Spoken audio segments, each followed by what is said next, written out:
Sarah Matthews avait toujours cru au pouvoir discret de l'amour. Pendant 8 ans, elle avait construit ce qu'elle pensait être un mariage parfait avec David, un charmant cadre en marketing aux rêves ambitieux et aux sourires contagieux.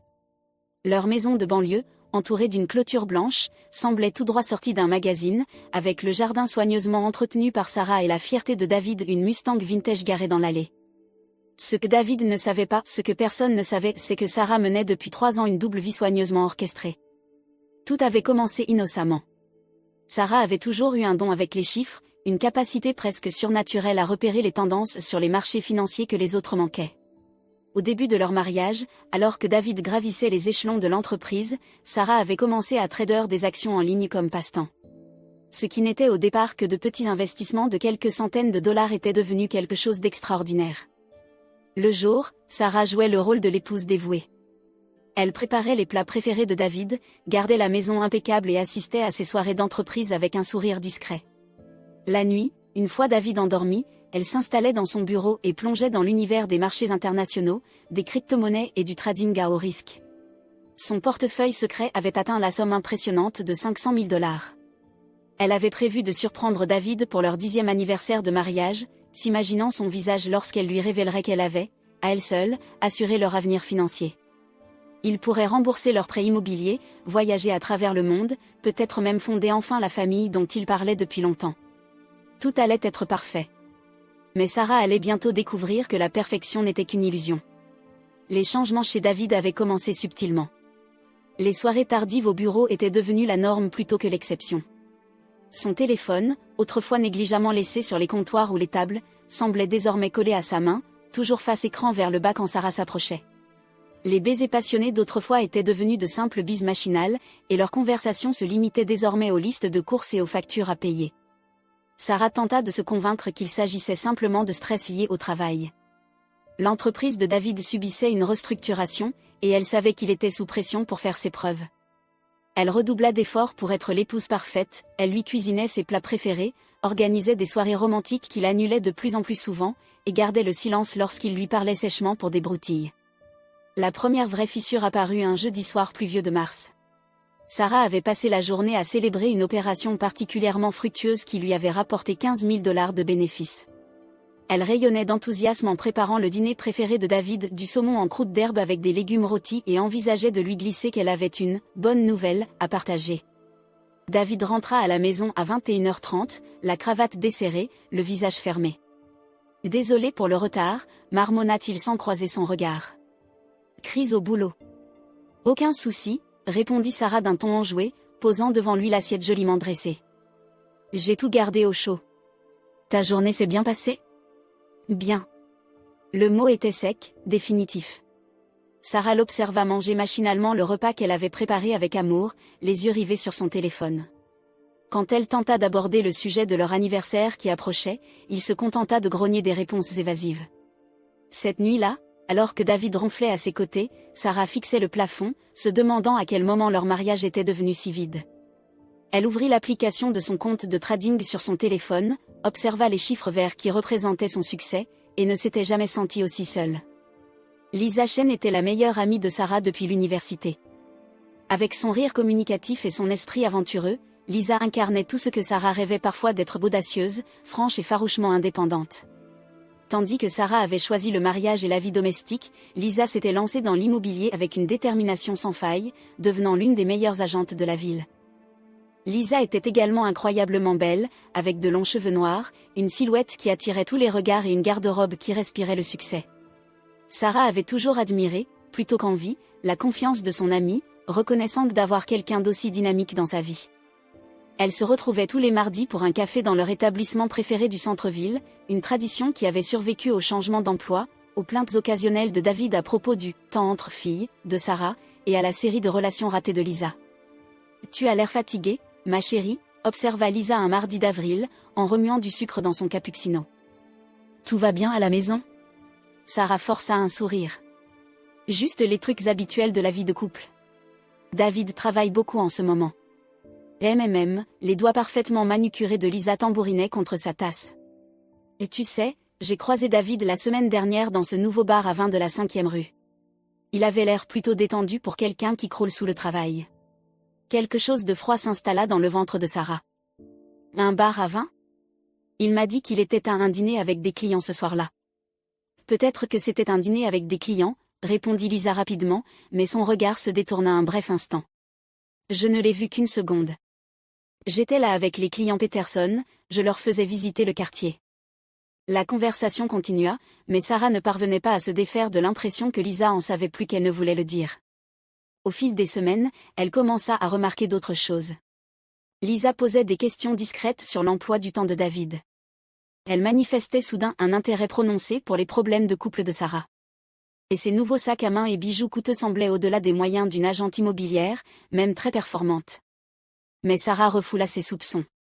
Lisa était sa meilleure amie. David était son mari. Elle se disait qu'elle devenait simplement paranoïaque. Elle ne pouvait pas se tromper davantage. L'explosion survint un vendredi soir étouffant de juillet. Sarah avait passé la journée à exécuter une série complexe de transactions qui avait fait grimper la valeur de son portefeuille de 25 000 $ supplémentaires, atteignant un total de plus de 525 000 $. Elle débordait d'enthousiasme, ayant enfin décidé que ce soir serait le moment où elle dirait tout à David. Elle prépara son plat préféré, mit une bouteille de champagne onéreux au frais, et s'offrit même une nouvelle robe, un modèle rouge saisissant qui la faisait se sentir belle et puissante. Ce soir, elle révélerait son succès secret, et ils célébreraient ensemble leur avenir. David rentra à la maison à 20h pile, ce qui surprit Sarah. Ces derniers mois, il avait pris l'habitude de rentrer de plus en plus tard. « Tu as l'air différente », dit-il en la regardant avec une expression étrange. « Et différente bien ou différente mal ?» demanda Sarah avec espièglerie, en enroulant ses bras autour de son cou. David recula, retirant doucement mais fermement ses bras. « Il faut qu'on parle. » La bouteille de champagne sembla soudainement lourde entre les mains de Sarah. « D'accord. En fait, moi aussi, j'ai quelque chose d'incroyable à te dire. Sarah, je veux divorcer. » Les mots la frappèrent comme un coup physique. La bouteille lui échappa des mains et se fracassa sur le sol de la cuisine dans un éclat de verre et de mousse. « Quoi ?» murmura-t-elle. Le visage de David était fermé, impassible. « J'y réfléchis depuis des mois. On n'est plus compatibles. On veut des choses différentes. Mais on s'aime. On est mariés. On a des projets. » « Quel projet ?» s'emporta David. « Sarah, tu ne travailles même pas. Tu passes tes journées à Dieu sait quoi pendant que moi, je me tue à la tâche pour nous faire vivre. J'ai besoin d'une partenaire, pas d'une charge. » L'ironie était si tranchante qu'elle faillit en rire. Elle, qui avait plus de succès financier qu'il ne pourrait jamais l'imaginer, se faisait reprocher de ne pas travailler. « Et David, si tu voulais juste m'écouter. » J'ai fini d'écouter. J'ai déjà parlé à un avocat. Sa voix se radoucit légèrement. Écoute, je ne veux pas te faire plus de mal que nécessaire. Tu peux garder la maison pour l'instant, et je veillerai à ce que tu sois soutenu financièrement jusqu'à ce que tu trouves un emploi et que tu te remettes sur pied.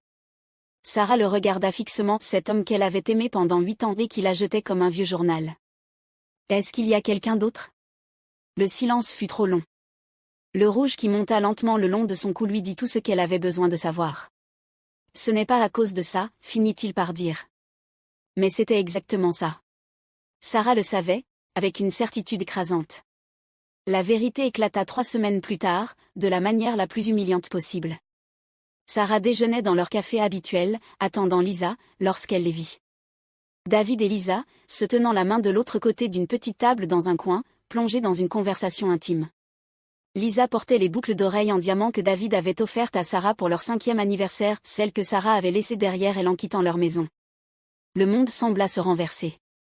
Sarah les regarda, figée, tandis que David se penchait pour embrasser Lisa, sa meilleure amie, sa confidente, la femme qui l'avait consolée quand elle pleurait sur son mariage qui s'effondrait. Depuis combien de temps cela durait-il?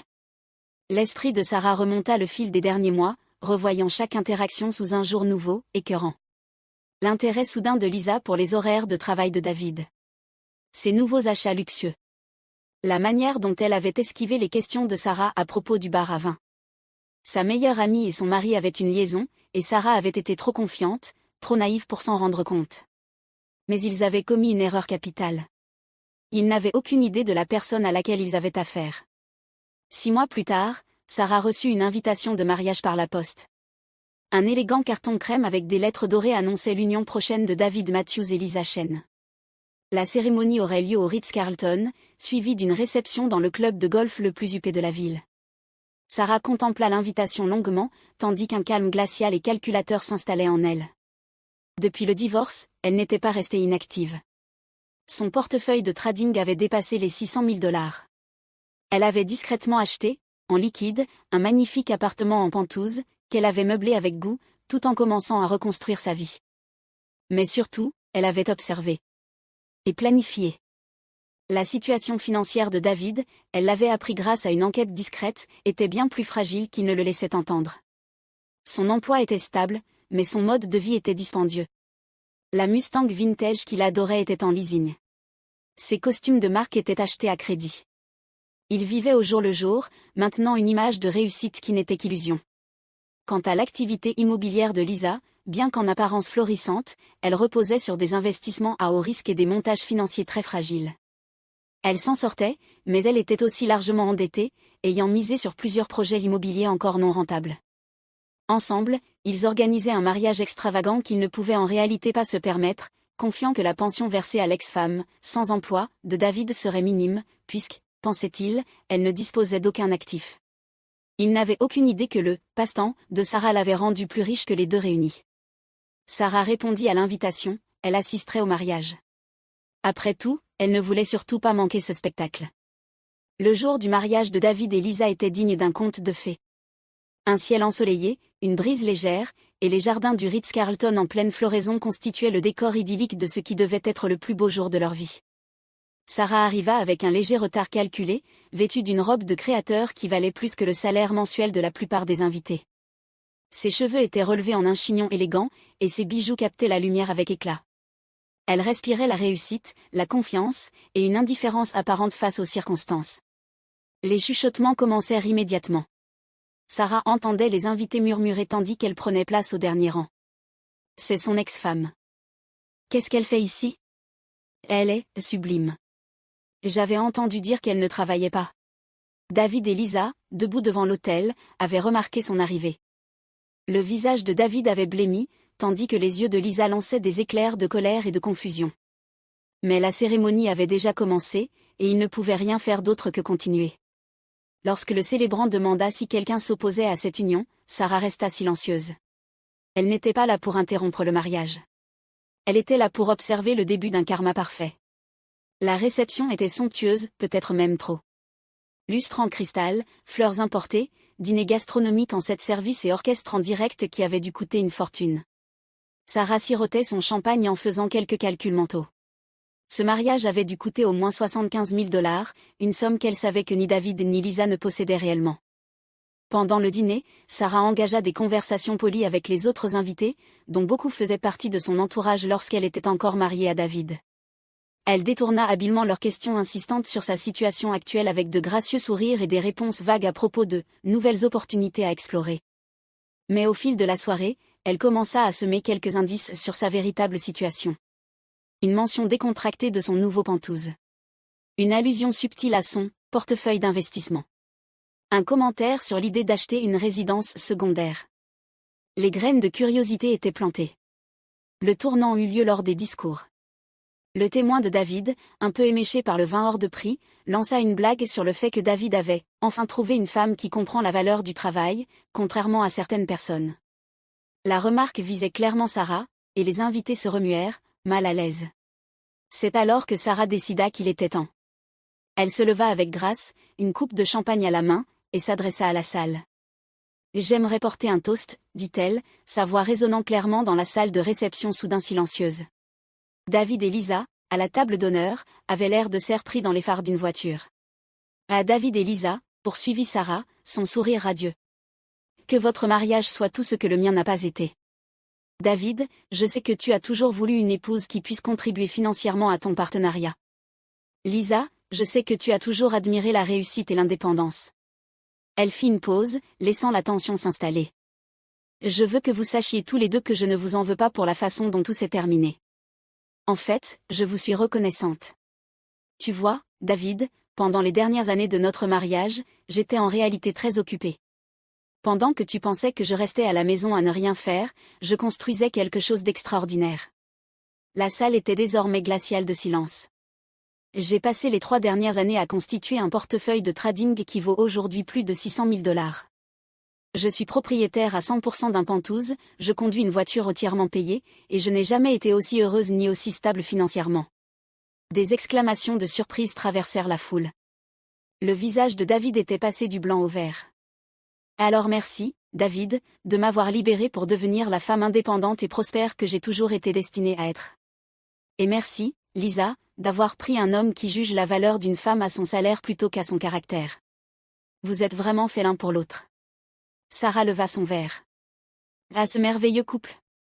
Elle but d'un trait sa coupe de champagne, la posa calmement, et quitta la salle de réception la tête haute, laissant derrière elle une pièce pleine d'invités stupéfaits et 2 personnes dont le jour parfait venait d'être irrémédiablement détruit. Les conséquences de la révélation de Sarah furent rapides et brutales. Dès le lundi matin, la nouvelle de sa richesse s'était répandue dans tout leur cercle social. L'histoire avait été enjolivée et exagérée à chaque récit, mais une chose demeurait, David Matthews avait divorcé d'une femme secrètement riche pour épouser sa meilleure amie et tout le monde le savait désormais. L'humiliation de David était totale. Ses collègues, à qui il s'était plaint pendant des mois de son ex-femme paresseuse et sans emploi, le regardaient désormais avec un mépris à peine dissimulé. Son patron, impressionné jusque-là par l'apparente responsabilité financière de David lors du divorce, commença à remettre en question son jugement et ses capacités de décision. Mais l'humiliation personnelle n'était rien comparée à la réalité financière qui commençait à écraser David et Lisa. Le mariage extravagant avait été financé par des cartes de crédit au plafond atteint et un prêt personnel que Lisa avait contracté en misant sur ses futures commissions immobilières. Ils avaient compté sur la fusion de leurs revenus et la réduction de leurs dépenses en vivant ensemble, mais les chiffres ne collaient tout simplement pas. Le prêt immobilier de David, le leasing de sa voiture et les paiements minimums de ses cartes de crédit engloutissaient la majeure partie de son salaire. Les investissements immobiliers de Lisa étaient bloqués dans des projets qui ne rapporteraient pas avant au moins 1 an. Ensemble, ils étaient en train de se noyer dans les dettes, leur style de vie luxueux étant devenu insoutenable. Pire encore, l'activité immobilière de Lisa commença à souffrir. Plusieurs clients haut de gamme, mal à l'aise face au scandale et à la trahison de sa meilleure amie, décidèrent de se tourner vers d'autres agences. Dans le monde très axé sur l'image de l'immobilier de luxe, la réputation faisait tout et celle de Lisa était désormais entachée. Le stress commença à peser lourdement sur leur nouveau mariage, presque immédiatement. 3 mois après leur mariage, David et Lisa se disputaient constamment. La pression financière était implacable, mais c'était surtout la honte et les remords qui les détruisaient. David ne pouvait échapper à cette réalité, il avait sacrifié un mariage avec une femme capable d'assurer leur avenir pour une relation qui était en train de le ruiner. Chaque facture reçue, chaque carte bancaire refusée, chaque nuit blanche à s'inquiéter de l'argent était un rappel cruel de son erreur monumentale.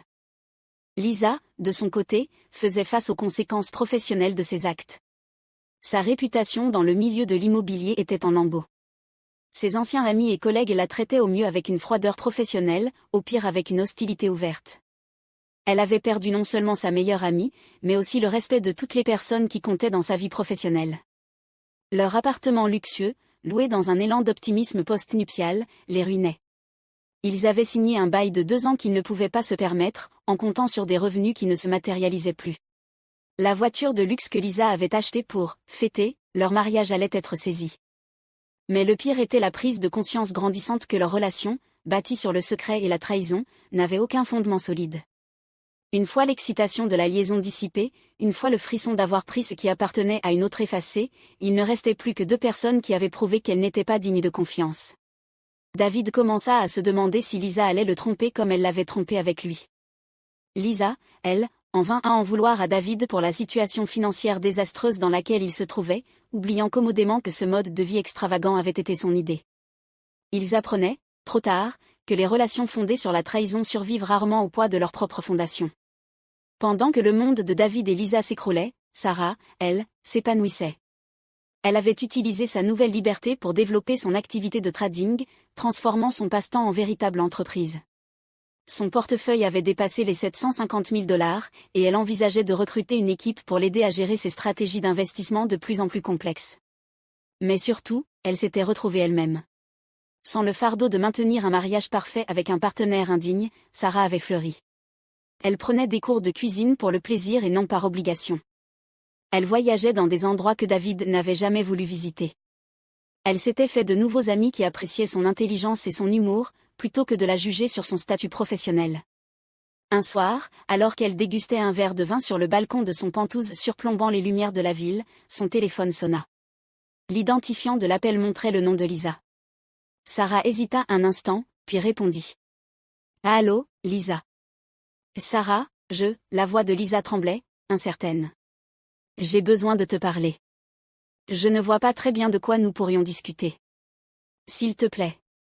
Je sais que je n'ai aucun droit de te demander ça, mais... Est-ce qu'on pourrait se voir? Juste quelques minutes? » La curiosité, plus que la gentillesse, poussa Sarah à accepter. Elles se retrouvèrent dans un petit café de l'autre côté de la ville, loin de leurs anciens repères. Lisa avait mauvaise mine. Ses vêtements de créateur ne pouvaient cacher les marques de stress autour de ses yeux, et son habituelle assurance avait disparu. « J'ai fait une erreur, dit-elle sans détour. La plus grosse erreur de ma vie. » Sarah ne dit rien, attendant la suite. « Je ne sais pas ce qui m'est passé par la tête. David, c'est lui qui m'a poursuivi, et j'ai été flattée. Je croyais. Je ne sais même pas ce que je croyais. Que l'herbe était plus verte ailleurs, peut-être. Que je méritais mieux que ce que j'avais. Ce que tu avais, c'était mon amitié et ma confiance, répondit calmement Sarah. Je sais. J'ai tout gâché pour quelqu'un qui ne m'aime même pas comme une amie devrait aimer. Les yeux de Lisa se remplirent de larmes. On est fauchés, Sarah. Complètement. Le mariage, l'appartement, tout, on ne peut rien se permettre. David m'en veut de l'avoir poussé à ce mode de vie trop coûteux, et moi, je lui en veux d'avoir fait de moi la méchante aux yeux de tout le monde. Sarah ne ressentit aucune satisfaction en entendant cette confession. Elle s'était attendue à se sentir vengée, triomphante même. Mais elle ressentit surtout de la tristesse pour l'amitié perdue. « Qu'est-ce que tu veux de moi, Lisa? Le pardon, peut-être? Je sais que je ne le mérite pas. Ou peut-être juste, je voulais te dire que tu as bien fait de partir. David n'est pas l'homme qu'on croyait. Il est superficiel, égoïste, et incapable d'aimer qui que ce soit d'autre que lui-même. » Sarah observa le visage de son ancienne amie. « Je ne vais pas faire semblant, Lisa. Ça fait mal. Tu étais comme une sœur pour moi. Mais je ne vais pas non plus prétendre que je ne suis pas mieux sans vous deux dans ma vie. » Lisa acquiesça, les larmes coulant librement désormais. « Je sais. Je voulais juste que tu saches que je suis désolée. Et que tu es incroyable. Et que j'ai été idiote. Et que David l'a été encore plus que moi. » Elles se quittèrent ce jour-là sans se réconcilier, mais avec une forme de clôture que Sarah n'avait pas réalisé qu'elle attendait. 6 mois plus tard, Sarah reçut un autre courrier qui la fit s'arrêter. Cette fois, ce n'était pas une invitation de mariage, mais une requête de divorce, David Matthews contre Lisa Shane Matthews, pour « différends irréconciliables ». Selon le réseau local de ragots, que Sarah savait désormais très efficace, la fin avait été soudaine. David avait été licencié après une série de mauvaises décisions et de délais manqués, conséquence du stress lié à ses problèmes financiers. La licence immobilière de Lisa avait été suspendue, dans l'attente d'une enquête sur certaines pratiques douteuses concernant ses investissements. Incapables de payer leurs dettes, ils avaient dû déclarer faillite. L'appartement de luxe était parti, la voiture avait été saisie, et ils vivaient séparément dans des logements modestes, se rejetant mutuellement la faute de leur chute spectaculaire. David avait apparemment tenté de contacter Sarah à plusieurs reprises, mais elle avait bloqué son numéro et refusé toute rencontre. Par l'intermédiaire de connaissances communes, elle apprit qu'il travaillait comme vendeur de voitures et vivait dans un studio de l'autre côté de la ville. Lisa était retournée vivre chez ses parents et travaillait comme employée dans un grand magasin, tentant de reconstruire sa carrière et sa réputation. Tous deux, apprit Sarah, étaient profondément amers face à la tournure de leur vie. Mais plus encore, ils étaient hantés par la conscience de ce qu'ils avaient perdu. David avait abandonné une épouse aimante qui aurait pu le rendre riche au-delà de ses rêves. Lisa avait détruit son amitié la plus précieuse pour un homme qui s'était révélé incapable de loyauté ou d'amour. 2 ans après ce vendredi soir dévastateur où David lui avait demandé le divorce, Sarah vivait une vie qu'elle n'aurait jamais cru possible. Son activité de trading était devenue une véritable société de gestion d'investissement. Son portefeuille dépassait le $1 million, et elle employait 3 personnes pour l'aider à gérer ses intérêts financiers. Elle avait acheté une magnifique maison sur les hauteurs de la ville, avec le jardin de ses rêves et un bureau paisible où elle pouvait travailler en toute sérénité. Mais plus encore, elle avait retrouvé l'amour. Marcus était un homme gentil et intelligent, propriétaire d'une petite librairie, et qui aimait Sarah pour ce qu'elle était vraiment. Il connaissait sa richesse, mais il était tombé amoureux de son esprit, de son humour et de sa générosité. Il parlait mariage, mais cette fois, Sarah n'était pas pressée. Elle avait appris l'importance de prendre le temps de vraiment connaître quelqu'un. Un soir, alors qu'elle préparait le dîner dans sa belle cuisine, Marcus leva les yeux de son livre. « Est-ce que tu regrettes parfois ce qui s'est passé ? Je veux dire, est-ce que tu aurais voulu que David soit différent, pour que tu puisses avoir le mariage que tu voulais à l'origine ?» Sarah réfléchit sérieusement à la question. « Tu sais, je pensais autrefois que je voulais que David change, qu'il devienne l'homme que je croyais qu'il pouvait être. Mais je réalise maintenant que s'il l'avait été, je ne serais jamais devenue la femme que je suis aujourd'hui. » Elle fit un geste autour d'elle, vers la vie qu'elle avait bâtie. « J'aurais peut-être continué à vivre dans le confort et la complaisance, sans jamais me pousser à découvrir de quoi j'étais vraiment capable.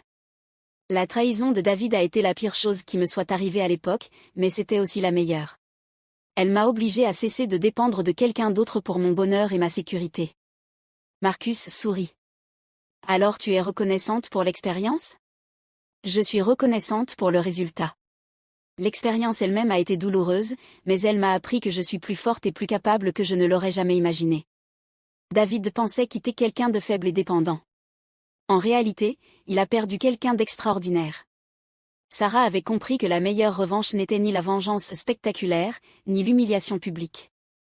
La meilleure revanche, c'était de vivre bien, d'être heureuse et de devenir la personne qu'on a toujours été destinée à être. David et Lisa avaient détruit leur propre vie par leur égoïsme et leur trahison. Sarah n'avait pas eu besoin d'intervenir, le karma s'était chargé de tout. Quant au pardon, Sarah avait trouvé la paix. Mais elle avait aussi appris une leçon essentielle sur la confiance. Certaines trahisons sont trop profondes pour être surmontées, et c'est parfaitement acceptable. Elle ne souhaitait aucun mal à David ou à Lisa, mais elle n'éprouvait pas non plus le moindre désir de les revoir dans sa vie. Certaines portes, une fois fermées, doivent le rester pour toujours. Sarah avait tourné la page vers quelque chose de plus grand, de meilleur, et elle ne s'était jamais retournée. À la fin, David avait obtenu exactement ce qu'il avait demandé, une épouse qui comprenait la valeur du travail et de la contribution financière. Malheureusement pour lui, il avait jeté celle qui aurait pu lui offrir tout ce qu'il avait toujours prétendu vouloir. Parfois, l'univers a un sacré sens de l'humour. Et parfois, cet humour a un prix, $600 000 et une vie entière de regrets.